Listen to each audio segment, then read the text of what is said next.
Bonjour à tous, je suis le commandant de Basquiat de la Direction Générale des Relations Internationales et de la Stratégie du ministère des Armées. J'ai dû remplacer mon chef de département un peu au dernier moment, donc je ne suis pas forcément un expert de la zone. Je vais néanmoins essayer de vous faire une présentation la plus complète possible sur ce panorama des défis sécuritaires. Et je remercie encore l'Université Paris-Sorbonne de nous avoir invités à ce rendez-vous. Pour établir ce panorama, je commencerai par évoquer plusieurs facteurs structurels, à la fois politiques, économiques et sociaux, qui contribuent à la génération de l'insécurité dans la zone, pour évoquer ensuite, dans un second temps, les aspects terrorisme et extrémisme violent. Sur le premier point, j'évoquerai tout d'abord le phénomène de la corruption, qui, comme ça a été dit par monsieur l'ambassadeur tout à l'heure, est sans doute le phénomène le plus préoccupant, parce qu'il touche toutes les couches de la société, du simple douanier à l'homme politique. C'est donc un phénomène qui atteint l'ensemble de l'appareil d'État, et ce qui l'empêche de se réformer. Et ça a donc des conséquences lourdes sur notre propre capacité à aider nos partenaires. Et on le voit tous les jours au travers des difficultés qu'on a à remettre sur pied à la fois les forces armées et les forces de sécurité au Mali. Le deuxième phénomène, c'est le trafic de drogue, enfin les trafics de façon générale. Le septentrion malien est devenu une zone de non-droit qui autorise... qui a permis l'établissement de liens étroits entre les trafiquants et les groupes salafistes. Donc, vous pouvez voir sur la carte qui est projetée là, à la fois les zones où opèrent les djihadistes et les trafics de drogue. Donc, en rouge, vous avez la cocaïne et en bleu, le cannabis. Donc, on observe deux points de convergence à Gao au Mali et à Agadez au Niger, qui sont des points de convergence valables pour tous les trafics, que ce soit les armes, la drogue, les êtres humains. Le but étant, à partir de ces deux points, de rejoindre la côte méditerranéenne pour tenter de traverser vers l'Europe. L'impact de ces trafics, en particulier celui de la drogue, qui constitue une manne colossale. L'ONUDC estimait environ 900 millions de dollars le montant du chiffre d'affaires de ces trafics au Sahel il y a quelques années. Ça provoque une véritable révolution dans l'économie des zones. Donc pour illustrer ça, j'évoquerai le cas des propriétaires de bétail dans la zone. C'est l'une des bases de l'économie sahélienne, c'est l'élevage, le bétail, et les trafiquants aujourd'hui utilisent le rachat des cheptels de bétail pour blanchir l'argent de la drogue, et ce qui a évidemment un impact sur ces populations autochtones qui se voient privées de leurs ressources financières et qui du coup connaissent une importante paupérisation et se tournent vers les trafics et donc vers les groupes terroristes pour subvenir à leurs besoins. Donc les flux migratoires participent également à la criminalisation de l'économie de la zone, car la crise régionale autorise tous les débordements en termes d'exploitation de la misère et de la vulnérabilité des migrants par les trafiquants. On a notamment entendu parler récemment de cas d'esclavagisme en Libye. C'est l'un des effets, on va dire, des crises sur les flux migratoires. Le troisième point, c'est la question de l'État. Elle est absolument centrale. Le vide d'autorité publique fait le jeu du terrorisme dans ces régions, car l'État n'est pas capable d'offrir de la sécurité aux gens. Donc monsieur l'ambassadeur l'évoquait tout à l'heure, il y a eu plusieurs études qui ont été conduites, notamment par le PNUD, pour évaluer les motivations qui conduisent les jeunes à adhérer à ces groupes djihadistes. Et il est clair que l'aspect idéologique, théologique est très faible. au regard des besoins en termes de protection pour se protéger du vol de bétail ou encore des réactions à la volonté de réagir à certains abus de la part de l'État. Sur le terrain de l'éducation, dans certaines zones du Mali, notamment dans le centre du Mali, dans la zone du Massina, ce sont aujourd'hui les groupes djihadistes qui sont porteurs d'ordre social. Ils imposent l'installation d'écoles coraniques dans le but d'endoctriner les populations dès le plus jeune âge, ce qui relève d'une véritable stratégie qui vise à imposer un nouvel ordre social basé sur la charia. Et à titre d'illustration, on aurait recensé la fermeture d'environ 400 écoles classiques républicaines dans la région du Massina au profit de ces écoles coraniques, et ça sous la pression et l'intimidation des djihadistes. Donc on le voit, hein, que ce soit en termes de protection, de justice, d'éducation, de santé, il ne faut pas voir les mouvements djihadistes uniquement sous leur aspect guerrier. Ils sont en train, par le bas, d'imposer des changements très lourds sur le terrain du social et de la protection, aidés par les idées salafistes qui progressent partout, comme l'a dit monsieur l'ambassadeur tout à l'heure. Donc ça, c'est pour le premier volet politique et social. J'aborderai maintenant le cas de la menace terroriste. La menace sécuritaire dans la zone découle évidemment de l'implantation durable et profonde du terrorisme islamiste, et en particulier de la mouvance AQMI, et on le verra tout à l'heure, de l'émergence depuis 2015 de groupes sécessionnaires qui se revendiquent de Daesh. Donc vous avez sur la carte les principales implantations de mouvements djihadistes. C'est une carte globale, générale, donc vous y voyez notamment apparaître Boko Haram. Comme vous le savez sans doute, au Sahel, les structures djihadistes existantes sont solides. Elles ont été construites depuis plusieurs années sous la tutelle d'AQMI, qui est un mouvement qui a été créé en janvier 2007, issu de l'ancien GIA algérien, qui a donc été d'abord formé de djihadistes issus de ce mouvement, du GSPC, et qui s'est organisé très tôt dans une structure décentralisée, composée d'un état-major en Algérie, Droukbel, qui est toujours en Algérie aujourd'hui, mais qui est très, très fragilisé par l'action de l'armée algérienne, et qui est composé au Sahel de Katiba qui dispose d'une complète autonomie et qui se sont spécialisés très tôt dans la contrebande, les attentats et les enlèvements. Et une des figures un peu iconiques d'AQMI, c'est Mokhtar Belmokhtar, qui est un ancien à la fois d'Afghanistan et du GIA. Alors, quelles sont les évolutions du djihadisme au Sahel depuis 2013, donc depuis le lancement des opérations françaises au Mali? Donc ces opérations ont eu pour effet de les priver avant tout de leur liberté d'action dans leur zone refuge du Nord Mali.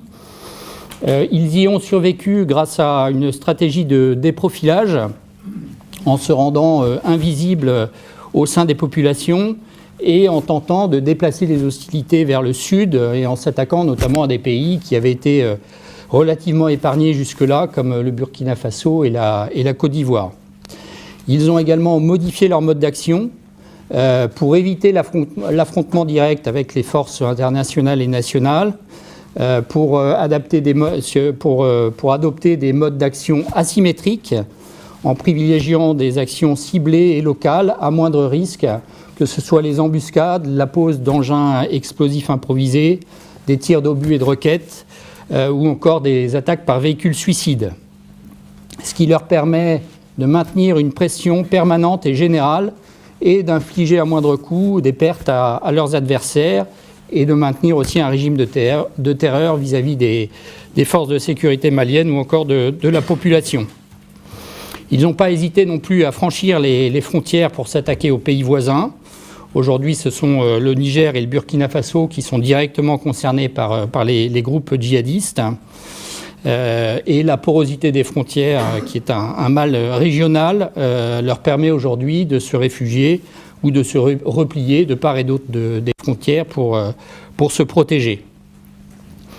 On se souvient également de l'enlèvement de notre compatriote Madame Petronin en décembre 2016, qui a rappelé que ces groupes djihadistes continuent de s'en prendre aux ressortissants français et occidentaux, et que ça reste une menace d'actualité. Et actuellement, on a 8 otages qui restent aux mains des djihadistes dans la zone. Enfin,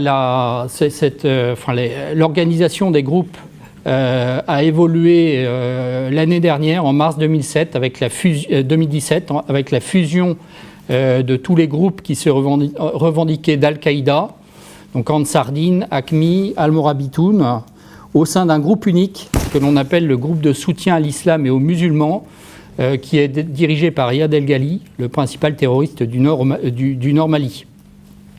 Et au même moment, ou quelques mois avant, est intervenue l'allégeance à Daesh d'un groupe dissident d'Al-Morabitoun, dirigé par Abu Walid al-Sahraoui, qui est devenu l'État islamique dans le Grand Sahara. Alors, quelles sont les tendances lourdes concernant le djihadisme sahélien ? On observe surtout une territorialisation et un enracinement du djihadisme qui se fait surtout pour des motivations économiques. Les opérations françaises les ont privées en fait, de la maîtrise des grands espaces et donc de leur capacité à faire payer des taxes de passage, qui étaient l'une des principales sources de financement. Et de plus, les pays occidentaux ne payent plus les otages, donc l'implantation territoriale leur permet aujourd'hui de retrouver des ressources, de se nourrir, d'avoir du renseignement. Cette territorialisation découle aussi de l'émergence de nouveaux leaders, d'un djihadisme local dont Riyad El Ghali est sans doute l'exemple le plus emblématique. C'est une figure historique locale, d'abord du mouvement séparatiste Touareg au Mali, puis du djihadisme. C'est une figure qui est respectée, qui touche directement les populations et qui porte une vision politique du combat djihadiste. Donc la revendication d'Ansar Eddin a toujours été d'établir la charia sur tout le territoire malien. Donc il est dans une logique de combat local contre l'État malien, ce qui découle directement de ces anciennes préoccupations séparatistes touareg. Et l'enracinement découle aussi de processus de radicalisation qui sont à l'œuvre au sein des groupes sahéliens. On observe certaines dynamiques interethniques, notamment dans le centre du Mali, où le ralliement au djihadisme est motivé par un besoin de protection contre un adversaire local. Ça a été le cas notamment des Peuls en 2012, qui se sont ralliés majoritairement au Moudjahou pour se protéger des avancées Touareg du MNLA. Donc ce sont des motivations essentiellement de protection et non pas théologiques ou idéologiques, puisque les Peuls n'adhèrent pas au wahhabisme et restent assez fidèles, on va dire, à l'islam traditionnel malékite malien. On observe également des polarisations intra-ethniques à l'intérieur même des communautés, notamment chez les Peuls également, qui ont une structure de société très hiérarchisée et où les élites ont été très vite ou très tôt, après les indépendances, associées au pouvoir et à la gouvernance clientéliste de l'État. Et donc aujourd'hui, revêtir le djihad est aussi pour les plus basses couches de la hiérarchie Peul l'occasion de prendre une revanche sur les injustices qu'ils estiment avoir subies de la part des élites alliées avec l'État. Donc on le voit, cette territorialisation du djihadisme sahélien est une vraie problématique, car elle renvoie à deux approches très différentes du djihad, portées par l'État islamique et par Aqmi, et à leur compétition, la compétition entre ces deux grandes dynamiques au sein du djihadisme mondial, qui tend à s'exporter progressivement en Afrique. Et donc c'est le dernier point de mon intervention, ça porte sur l'implantation de Daesh au Sahel, qui résulte d'un changement de stratégie du califat qui a pu être observé à partir de 2014 avec le début des frappes de la coalition au Levant. l'État islamique a réalisé qu'il pouvait perdre des territoires et des positions. Il a donc élaboré une stratégie de remplacement proche de celle d'Al-Qaïda. Il a créé des provinces, ce qu'on appelle des wilayats, qui se sont d'abord installés en Algérie, en Libye, en Égypte, au Yémen, en Arabie Saoudite, puis en Afghanistan à partir de 2014, et enfin en Afrique, au Nigeria en 2015 et au Mali à partir de septembre 2016. Daesh a compris qu'il avait besoin de garder un sanctuaire pour préserver sa légitimité territoriale et son existence. L'Afrique est visée, notamment la Libye, car c'est un pays qui pourrait constituer à la fois une tête de pont pour conquérir le reste de l'Afrique et servir de base de projection vers l'Europe. Donc comme je le disais, Daesh s'est d'abord implanté au Nigeria.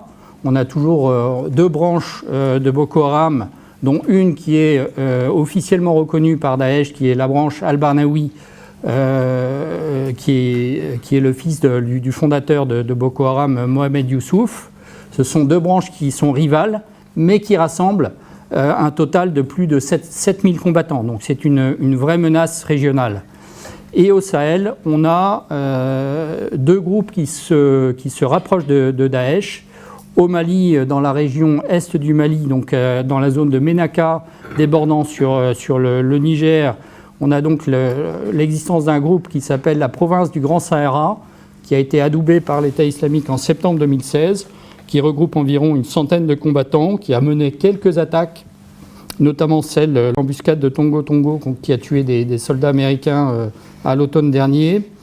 Et il y a un autre groupe au Burkina Faso, le groupe Ansar al-Islam, dans le nord du Burkina Faso, qui garde une capacité à conduire des attaques malgré la mort de son chef Mohamed Dicko en avril dernier.